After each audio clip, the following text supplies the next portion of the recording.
여러분, 안녕하세요.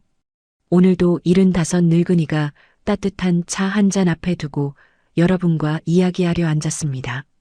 여러분은 한 달 생활비로 얼마 정도 쓰고 계시나요? 오늘은 한 달 생활비 50만 원으로 살아가는 사람들에 대해 이야기해보려 합니다.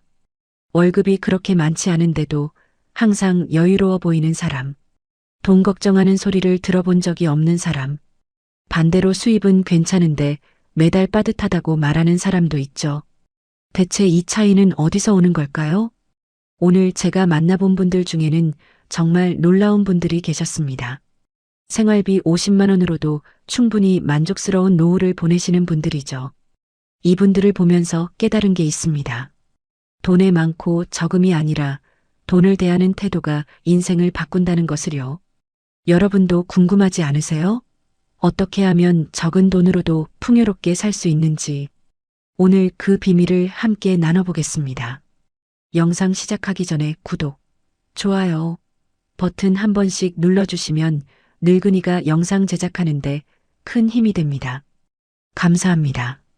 영상 시작하겠습니다. 마지막 5번째가 제일 중요하니까 꼭 보세요. 첫 번째입니다. 남의 기준에 휘둘리지 않는다입니다. 여러분, 솔직히 말씀드려 볼까요? 우리가 돈을 쓸 때 정말 내가 원해서 쓰는 건지 아니면 남들 눈치 보느라 쓰는 건지 한번 생각해 보신 적 있으신가요? 제가 만난 김순자 할머니는 올해 76이십니다. 이 할머니께서 하신 말씀이 정말 인상 깊었어요. 젊었을 때는 남들 따라 명품 가방도 사고 비싼 옷도 샀어요. 그런데 지금 생각해 보니 그게 다 뭐였나 싶어요. 지금은 편한 옷 입고 편한 신발 신고 다니는데 그때보다 훨씬 행복해요. 이 말씀을 들으면서 정말 많은 생각이 들었습니다. 우리는 살면서 참 많은 것들을 남의 시선으로 결정합니다. 이 옷을 입으면 남들이 뭐라고 할까? 이런 식당에 가면 체면이 서지 않을까? 이런 집에 살면 창피하지 않을까? 그런데 여러분, 한번 생각해 보세요. 남들이 우리의 인생을 책임져 주나요? 남들이 우리 통장에 돈을 넣어 주나요? 절대 그렇지 않습니다. 생활비 50만 원으로 사시는 분들의 가장 큰 특징이 바로 이겁니다. 남의 기준이 아니라 자신의 기준으로 살아간다는 거죠. 박영수 할아버지는 이렇게 말씀하셨어요. 요즘 젊은 사람들 보면 스타벅스에서 커피 사 먹는데 돈을 아깝다고 하더라고요. 그런데 나는 집에서 끓인 커피가 더 맛있어요.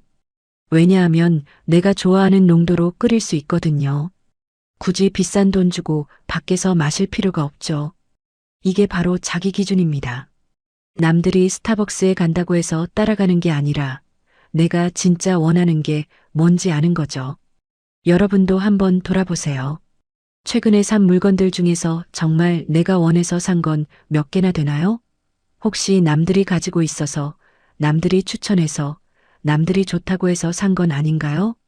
특히 요즘은 SNS 때문에 더 심해졌습니다. 다른 사람들의 멋진 일상을 보면서 나도 저렇게 살아야 한다고 생각하게 되죠. 맛있는 음식 사진을 보면 나도 먹어야 할 것 같고, 예쁜 옷을 보면 나도 사야 할 것 같고요. 그런데 여기서 중요한 걸 잊으면 안 됩니다. SNS에 올라오는 건 그 사람 인생의 극히 일부분이라는 거예요. 가장 좋은 순간만 골라서 올리는 거죠. 그걸 보고 우리가 비교하면서 스트레스 받을 필요가 전혀 없습니다. 이순희 할머니는 이런 말씀을 하셨어요. 손주들이 카톡으로 사진을 보내주는데 다들 좋은 것만 보여주더라고요. 처음엔 나도 부러웠어요. 그런데 어느 날 깨달았죠. 저 아이들도 힘든 날이 분명히 있을 텐데 그런 건 보여주지 않는구나. 그러니까 나도 나만의 행복을 찾으면 되는 거구나. 정말 지혜로운 말씀이죠? 그렇다면 어떻게 해야 남의 기준에서 벗어날 수 있을까요? 첫째, 내가 정말 좋아하는 게 뭔지 알아야 합니다. 이게 생각보다 어렵습니다. 우리는 오랫동안 남들의 기준으로 살아왔기 때문에 정작 내가 뭘 좋아하는지 모르는 경우가 많거든요. 한번 시도해 보세요. 하루 중에 가장 행복했던 순간을 떠올려 보는 겁니다. 돈을 쓴 순간이 아니라 진짜 마음이 편안했던 순간을요. 어떤 분은 아침에 창문을 열고 신선한 공기를 마실 때라고 하시고 어떤 분은 손주와 전화 통화할 때라고 하시더라고요. 이런 순간들은 돈이 많이 들지 않습니다. 오히려 돈과 상관없는 경우가 대부분이죠. 둘째, 비교하는 습관을 버려야 합니다. 이게 정말 중요합니다. 비교는 불행의 시작이거든요. 아무리 많이 가져도 나보다 더 많이 가진 사람은 항상 있습니다. 끝이 없어요. 대신 감사하는 습관을 들이세요. 내가 가진 것에 집중하는 겁니다. 건강하게 걸을 수 있는 다리, 맛있게 먹을 수 있는 입, 편히 잘 수 있는 집. 이런 것들이 얼마나 소중한지 생각해 보세요. 정말로 여유 있는 분들은 말씀하십니다. 남들이 뭐라고 하든 내가 편하면 그게 최고야. 내 인생인데 남 눈치 보면서 살 수는 없잖아. 이 말씀 여러분도 한번 크게 따라 해보세요. 내 인생인데 남 눈치 보면서 살 수는 없다. 두 번째입니다. 인간관계를 억지로 유지하지 않는다. 여러분, 혹시 이런 경험 있으신가요? 별로 만나고 싶지 않은데 의리 때문에, 예의 때문에 어쩔 수 없이 만나는 사람. 만나고 나면 피곤하고 스트레스 받고 돈만 나가고. 저는 이게 노후 자금을 가장 빠르게 소진시키는 원인 중 하나라고 생각합니다. 최근에 만난 한 할아버지께서 이런 이야기를 해주셨어요. 젊었을 때는 친구가 많았어요. 모임도 많았고요. 그런데 나이 들면서 하나둘씩 정리했습니다. 지금은 정말 마음 맞는 친구 3명하고만 만나요. 그랬더니 오히려 관계가 더 깊어지고 돈도 덜 들고 마음도 편해졌어요. 이 말씀을 들으면서 정말 공감이 많이 됐습니다. 우리는 왜 불편한 인간관계를 계속 유지할까요? 대부분은 의리 때문입니다. 오래 알고 지낸 사이니까, 같은 동네에 사니까, 옛날에 신세를 졌으니까, 이런 이유들로 계속 만나는 거죠. 그런데 여기서 생각해 봐야 할 게 있습니다. 진짜 의리가 뭘까요? 억지로 만나서 겉으로만 웃는 게 의리인가요? 아니면 서로 편하게 만나고 싶을 때 만나는 게 의리인가요? 강미자 할머니는 이렇게 말씀하셨습니다. 예전에는 경조사가 있으면 무조건 갔어요. 돈도 내고 시간도 내고요. 그런데 어느 날부터 생각이 바뀌었어요.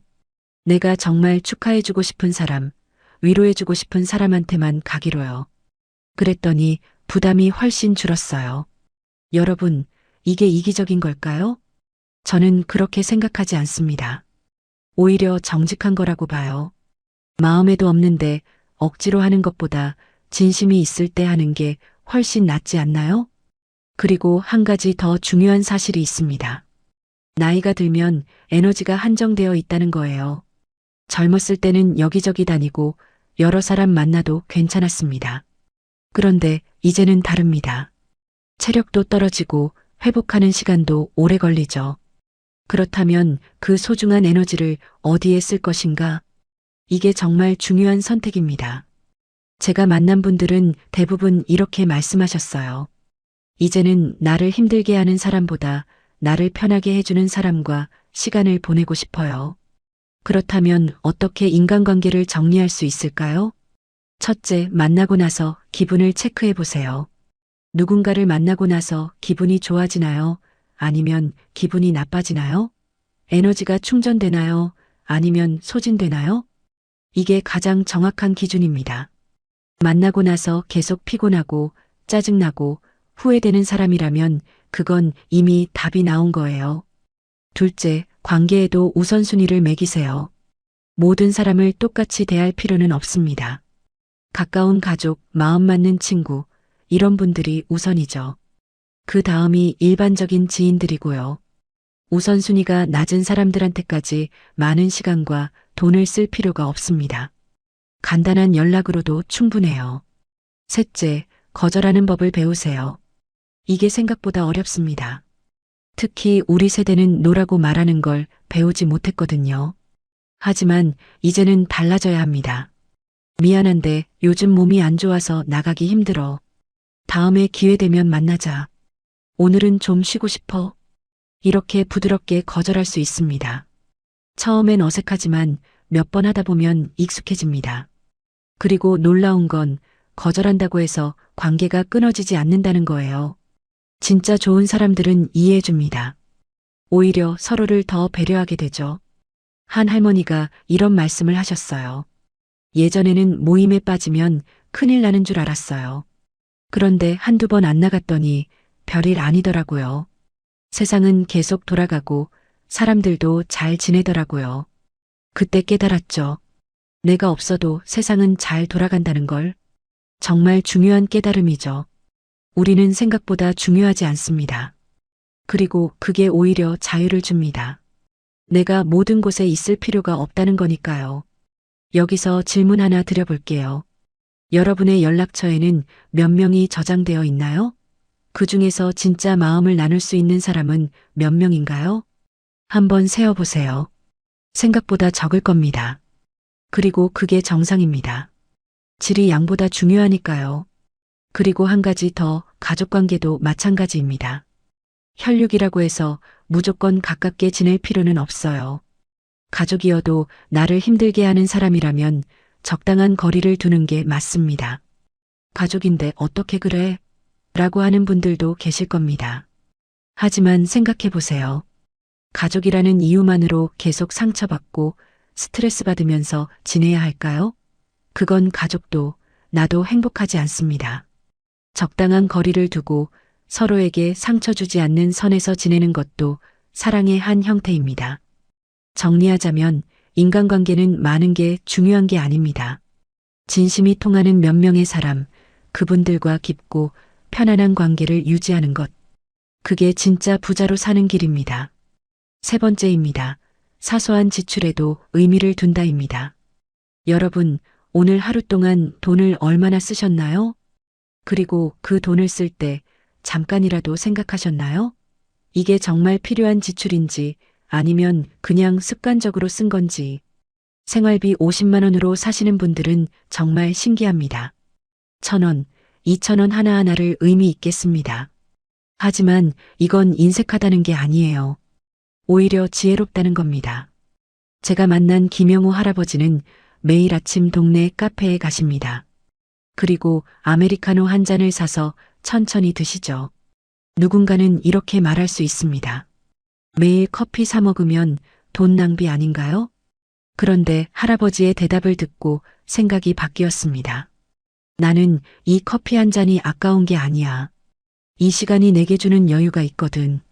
사람들 구경도 하고 신문도 보고 생각도 정리하고 이 한 시간이 내 하루를 만드는 거야.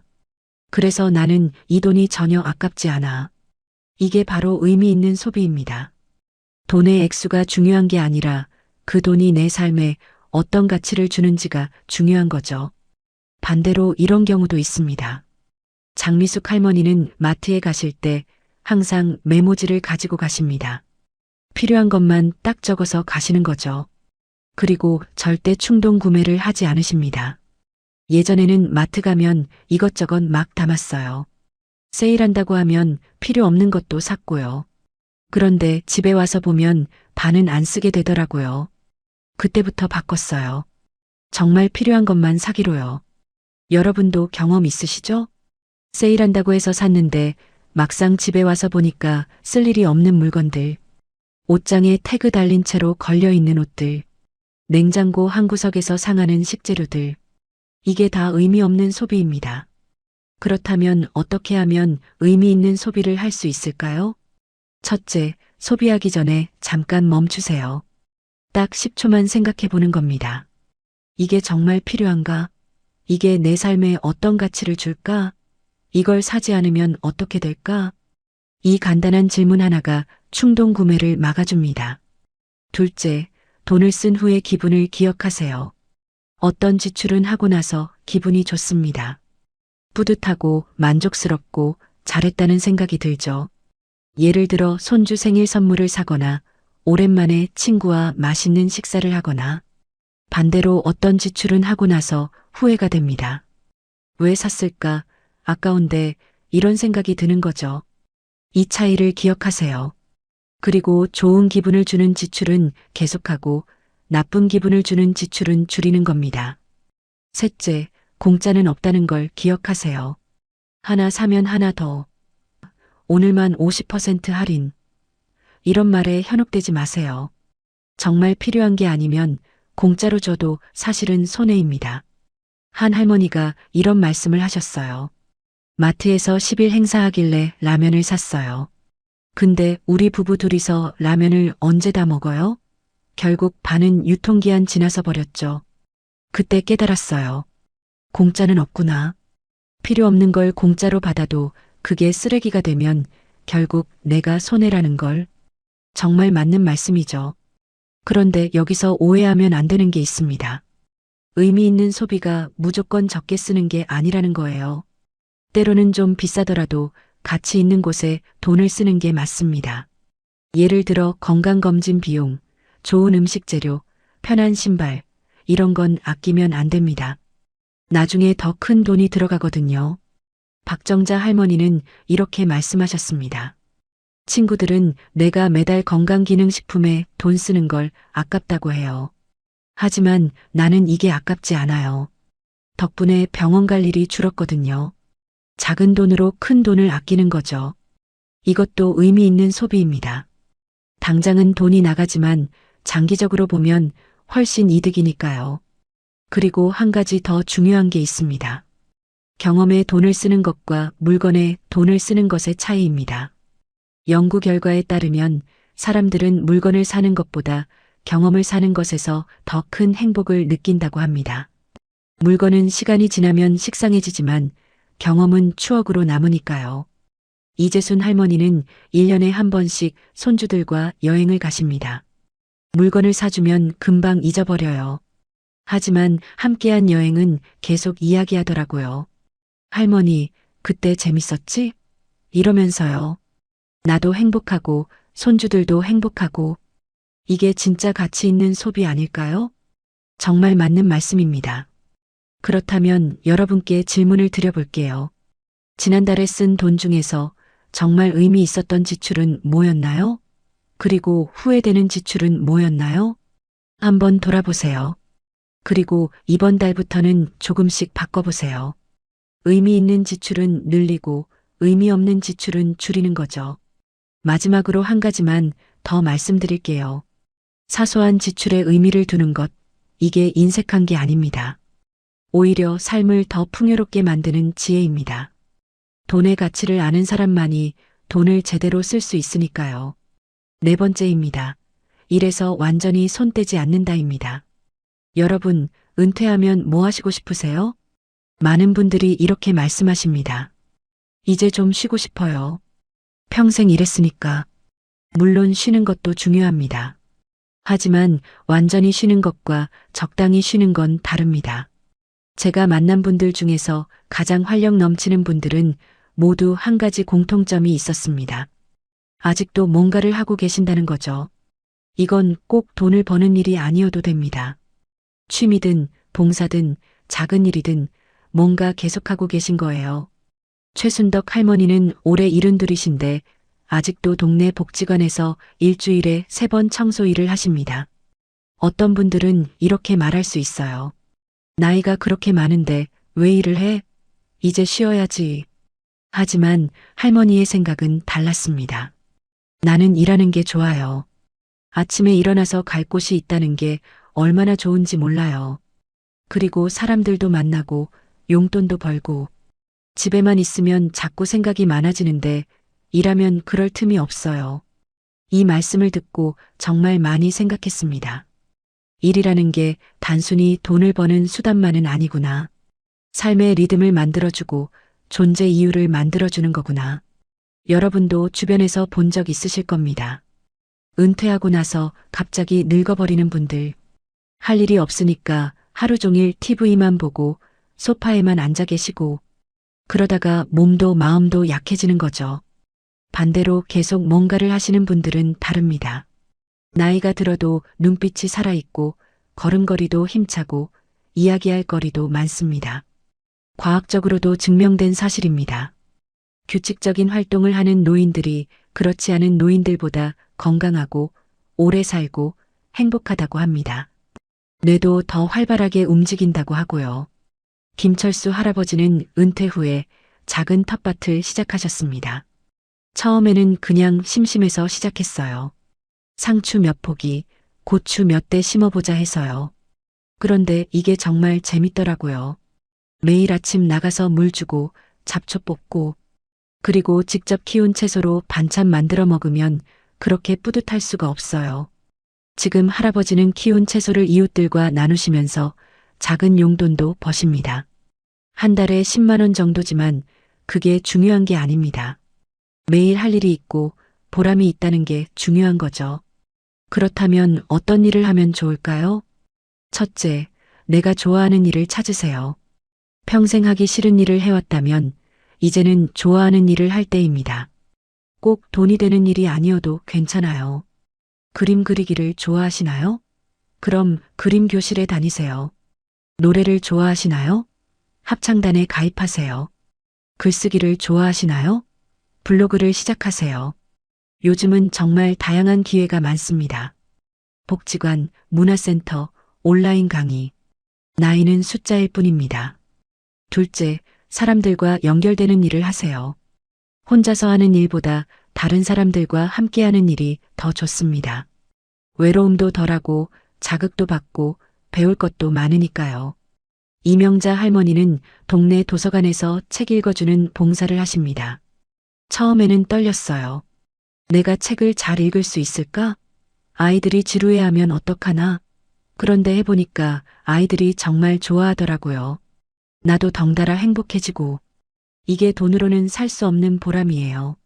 셋째, 자신의 경험을 나누는 일을 해보세요. 여러분은 평생을 살아오면서 정말 많은 것을 배우셨습니다. 그 지혜와 경험이 다른 사람들에게는 큰 도움이 될 수 있어요. 예를 들어 요리를 잘하시면 요리 클래스를 열 수 있습니다. 옷수선을 잘하시면 동네에서 작은 일을 받을 수 있고요. 컴퓨터를 잘 다루시면 또래분들에게 가르쳐 줄 수 있습니다. 박영희 할머니는 손주들 돌봐주는 일을 하십니다. 우리 손주도 키우고 동네 맞벌이 부부 손주들도 봐줘요. 한 달에 40만 원 정도 받는데 돈보다 중요한 게 있어요. 아이들이 나를 기다린다는 거, 내가 필요한 사람이라는 거, 이게 나를 살아있게 만들어요. 넷째, 몸을 움직이는 일이 좋습니다. 책상에만 앉아있는 일보다는 적당히 몸을 쓰는 일이 건강에 더 좋습니다. 물론 무리하면 안 되지만 가볍게 움직이는 정도는 오히려 건강을 지켜줍니다.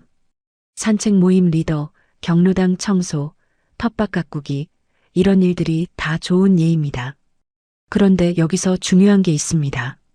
일을 한다고 해서 젊었을 때처럼 하루 종일 일할 필요는 없습니다. 일주일에 서너 번, 하루에 서너 시간, 이 정도면 충분합니다. 강수진 할아버지는 이렇게 말씀하셨어요. 젊었을 때는 돈 벌려고 일했어요. 하루 12시간씩 일하면서 힘들었죠. 하지만 지금은 달라요. 내가 하고 싶어서 일해요. 피곤하면 쉬고 하기 싫으면 안 하고. 이게 진짜 자유예요. 정말 맞는 말씀이죠. 은퇴 후의 일은 의무가 아니라 선택입니다. 내가 원할 때 원하는 만큼만 하면 되는 거죠. 그리고 또 한 가지, 일을 통해 번 돈은 액수가 중요한 게 아닙니다. 한 달에 10만 원을 벌든 50만 원을 벌든 그게 중요한 게 아니에요. 내가 스스로 돈을 벌 수 있다는 자존감, 그게 더 중요합니다. 누군가에게 손 벌리는 게 아니라 내 힘으로 번 돈. 그걸로 커피 한 잔 사 먹어도 기분이 다릅니다. 최영숙 할머니는 이렇게 표현하셨어요. 자식들이 용돈을 주려고 해요. 하지만 나는 받고 싶지 않아요. 내가 번 돈이 있으니까. 얼마 안 되지만 이게 내 자존심이에요. 이 나이에도 나는 할 수 있다는 증거거든요. 여러분, 혹시 이런 생각 하신 적 있으세요? 나는 이제 늙었어. 할 수 있는 게 없어. 이런 생각이 드신다면 당장 버리세요. 나이는 숫자일 뿐입니다. 70이든 80이든 할 수 있는 일은 얼마든지 있습니다. 그리고 완벽하게 잘할 필요도 없습니다. 젊은이들만큼 빠르지 않아도 괜찮아요. 실수해도 괜찮고요. 중요한 건 계속하고 있다는 거, 포기하지 않았다는 거니까요. 한 연구 결과가 있습니다. 은퇴 후에도 일을 계속하는 사람들은 그렇지 않은 사람들보다 우울증에 걸릴 확률이 훨씬 낮다고 합니다. 그리고 인지 능력도 더 오래 유지된다고 하고요. 결국 일은 단순히 돈을 버는 수단이 아닙니다. 삶의 의미를 만들어주고 건강을 지켜주고 사회와 연결되게 해주는 통로입니다. 그러니 여러분도 한번 생각해 보세요. 내가 할 수 있는 일이 뭘까? 내가 좋아하는 일이 뭘까? 작은 것부터 시작해 보세요. 완벽하지 않아도 괜찮습니다. 시작하는 것 자체가 이미 큰 성공이니까요. 5번째입니다. 건강을 돈처럼 관리한다입니다. 여러분, 지금까지 평생 번 돈이 얼마나 되시나요? 몇 천만 원? 몇억 원? 그 돈을 벌기 위해 얼마나 열심히 사셨습니까? 그런데 말입니다. 그렇게 열심히 번 돈이 한순간에 다 날아갈 수 있다는 거 아십니까? 바로 건강을 잃으면요. 제가 만난 한 할아버지는 이렇게 말씀하셨습니다. 젊었을 때 돈 벌려고 건강을 팔았어요. 그런데 나이 들어서 건강 사려고 돈을 다 쓰고 있어요. 미리 알았으면 건강을 지켰을 텐데. 이 말씀이 정말 가슴에 와닿았습니다. 생활비 50만 원으로 사시는 분들의 가장 큰 비결이 뭔지 아십니까? 바로 건강입니다. 건강하면 병원비가 안 들어가니까요. 통계를 보면 정말 놀랍습니다.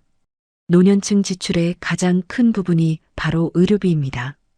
어떤 분들은 한 달 생활비의 절반 이상을 병원비로 쓰십니다. 약가, 치료비, 검사비. 끝이 없죠. 그런데 건강한 분들은 다릅니다. 정기 검진 비용 정도만 쓰고 나머지는 예방에 투자합니다.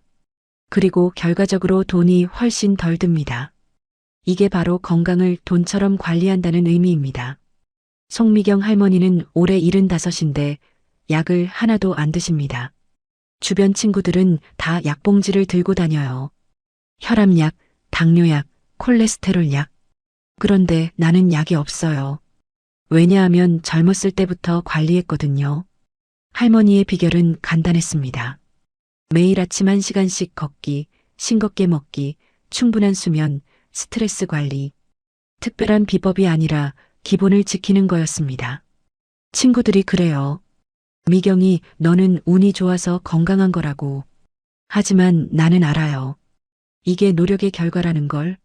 매일매일 쌓인 습관이 지금의 나를 만든 거예요. 정말 맞는 말씀입니다. 건강은 하루아침에 만들어지는 게 아닙니다. 매일매일의 작은 선택이 쌓여서 만들어지는 거죠. 그렇다면 구체적으로 어떻게 해야 할까요? 첫째, 운동을 생활화하세요. 헬스장에 갈 필요 없습니다. 매일 걷기만 해도 충분합니다. 하루 30분, 동네 한 바퀴만 돌아도 됩니다. 김태호 할아버지는 매일 아침 6시에 일어나서 근처 공원을 산책하십니다. 처음에는 힘들었어요. 자고 싶고 귀찮고.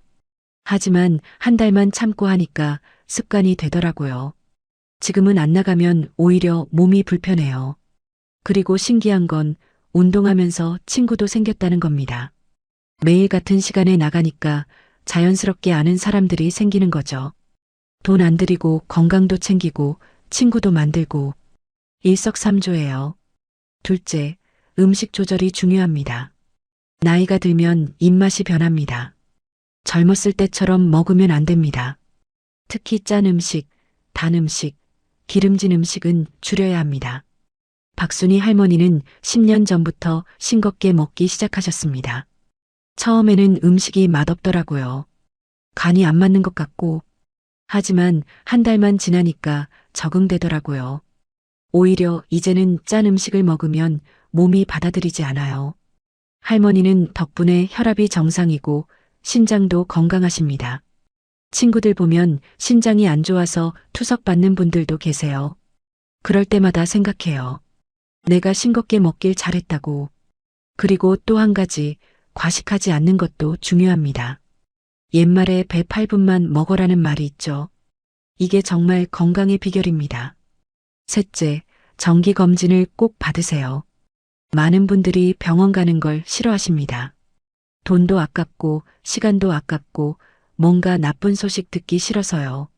하지만 이게 큰 실수입니다. 병은 초기에 발견하면 쉽게 치료됩니다.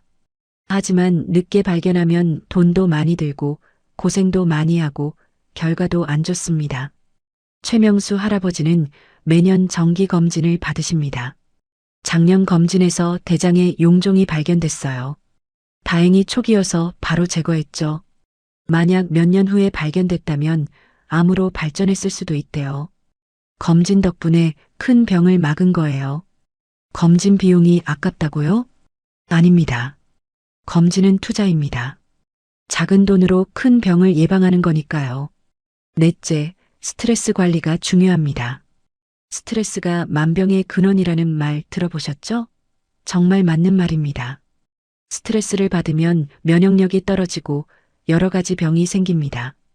그렇다면 어떻게 스트레스를 관리할까요? 이정숙 할머니는 자신만의 방법이 있습니다. 스트레스 받을 일이 생기면 바로 산책을 나가요. 걸으면서 생각을 정리하다 보면 기분이 풀려요. 그리고 집에 와서 좋아하는 음악을 들어요. 이게 내 나름의 스트레스 해소법이에요. 사람마다 방법은 다를 수 있습니다. 어떤 분은 친구와 수다 떠는 게 좋고, 어떤 분은 텃밭 가꾸는 게 좋고, 어떤 분은 책 읽는 게 좋습니다. 중요한 건 스트레스를 쌓아두지 않는 겁니다. 다섯째, 충분한 수면이 필요합니다. 나이가 들면 잠이 줄어든다고 하죠? 하지만 그렇다고 해서 수면이 덜 중요한 건 아닙니다. 질 좋은 수면은 면역력을 높이고 치매를 예방하고 기분을 좋게 만듭니다. 김영자 할머니는 밤 10시에 자고 아침 6시에 일어나십니다. 규칙적인 수면이 정말 중요해요. 매일 같은 시간에 자고 일어나니까 몸이 적응하더라고요. 아침에 일어나면 개운하고 하루 종일 활력이 넘쳐요. 그리고 낮잠도 좋습니다. 점심 먹고 30분 정도 낮잠을 자면 오후 시간을 더 활기차게 보낼 수 있습니다. 너무 오래 자면 안 되지만 짧게 자는 건 오히려 건강에 좋습니다. 여섯째, 사회활동을 계속하세요. 건강은 몸만의 문제가 아닙니다. 마음 건강도 중요하죠. 그리고 마음 건강은 사람들과의 관계에서 나옵니다. 혼자 집에만 있으면 우울해집니다. 생각도 많아지고 부정적인 감정도 쌓이고요. 하지만 밖에 나가서 사람들을 만나면 달라집니다. 웃고 떠들고 활동하면서 마음이 건강해집니다. 강명희 할머니는 일주일에 3번 경로당에 가십니다. 거기 가면 친구들도 있고 프로그램도 있고 노래도 부르고 체조도 하고 게임도 해요. 집에 있으면 TV만 보는데 경로당 가면 하루가 금방 가요. 그리고 이게 건강에 정말 좋다고 합니다. 웃으면 면역력이 높아지고 활동하면 치매 예방에 도움이 되고 사람들과 이야기하면 뇌가 활발하게 움직입니다. 일곱째, 나쁜 습관을 버리세요. 담배, 과음, 이런 건 당장 끊어야 합니다. 나이가 들수록 몸이 회복하는 능력이 떨어지거든요. 조영수 할아버지는 50대에 담배를 끊으셨습니다. 40년을 피웠어요. 하루에 2갑씩요. 끊는 게 정말 힘들었죠. 하지만 끊고 나니까 몸이 달라졌어요. 숨쉬기가 편해지고 기침도 안 나고 돈도 아끼고 지금 할아버지는 75인데도 폐가 건강하십니다. 만약 계속 피웠다면 지금쯤 산소호흡기 달고 다녔을 거예요. 그때 끊길 정말 잘했어요. 여러분, 이해하셨나요? 건강관리는 어려운 게 아닙니다. 특별한 비법이 필요한 것도 아니고요. 그냥 기본을 지키면 됩니다. 규칙적인 운동, 적절한 식사, 충분한 수면, 정기 검진, 스트레스 관리. 이것만 잘해도 건강하게 오래 살 수 있습니다. 그리고 이게 결국 돈을 아끼는 길입니다. 병원비로 수백만 원 쓰는 것보다 미리 예방하는 게 훨씬 경제적이니까요. 한 할머니가 이런 말씀을 하셨어요. 건강은 있을 때 지켜야 해요. 잃고 나서 후회해도 소용없어요. 나는 그걸 일찍 깨달아서 다행이에요. 정말 맞는 말씀입니다.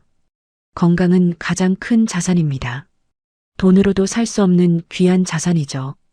그러니 지금부터라도 건강을 돈처럼 소중하게 관리하세요. 아니, 돈보다 더 소중하게 관리해야 합니다. 여러분, 오늘 이야기 어떠셨나요? 우리가 오늘 함께 나눈 5가지 습관을 다시 한번 정리해 볼까요? 하나, 남의 기준에 휘둘리지 않고 내 기준으로 살기. 둘, 불편한 인간관계를 억지로 유지하지 않고 진심이 통하는 사람과 지내기. 셋, 사소한 지출에도 의미를 두고 가치 있게 쓰기. 넷, 완전히 쉬는 게 아니라 적당히 일하면서 삶의 리듬 유지하기. 다섯, 건강을 가장 큰 자산으로 여기고 꾸준히 관리하기. 이 5가지가 바로 생활비 50만 원으로도 풍요롭게 사는 분들의 비밀이었습니다. 그런데 여러분, 이걸 보면서 느끼신 게 있으실 겁니다. 이 중에서 돈이 많이 드는 게 하나도 없다는 거요. 오히려 돈을 아끼는 방법들이죠. 결국 행복한 노후는 돈에 많고 적음에서 오는 게 아닙니다. 어떤 태도로 사느냐, 무엇을 중요하게 여기느냐, 어디에 집중하느냐, 이런 것들이 삶의 질을 결정합니다. 저는 오늘 이야기를 준비하면서 정말 많은 분들을 만났습니다. 그리고 깨달았어요. 진짜 부자는 돈이 많은 사람이 아니라 만족할 줄 아는 사람이구나. 진짜 여유는 통장 잔고가 아니라 마음의 평화에서 오는구나.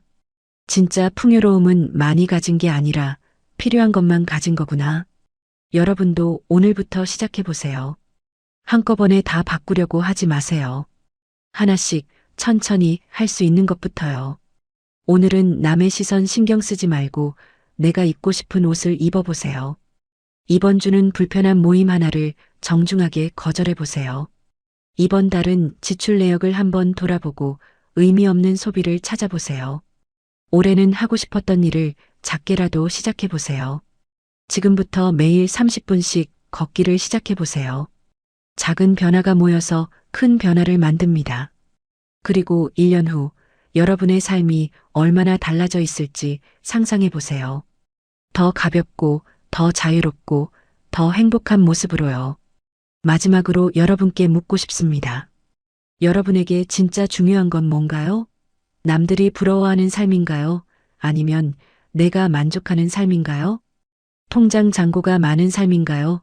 아니면 매일 아침 행복하게 눈 뜨는 삶인가요? 이 질문에 대한 답이 바로 여러분의 미래를 결정할 겁니다. 오늘 이 이야기가 여러분의 삶에 작은 변화를 가져오길 바랍니다. 그리고 기억하세요. 나이는 숫자일 뿐입니다. 지금부터라도 충분히 바꿀 수 있어요. 여러분도 할 수 있습니다. 적은 돈으로도 풍요롭게, 여유롭게, 행복하게 사는 것. 그건 선택의 문제니까요. 오늘 영상이 도움이 되셨다면 좋아요 버튼 한번 눌러주시고 구독과 알림 설정도 부탁드립니다. 여러분의 소중한 노후를 위해 앞으로도 계속 좋은 이야기 들려드리겠습니다. 그럼 다음 영상에서 또 뵙겠습니다. 건강하세요. 행복하세요. 감사합니다.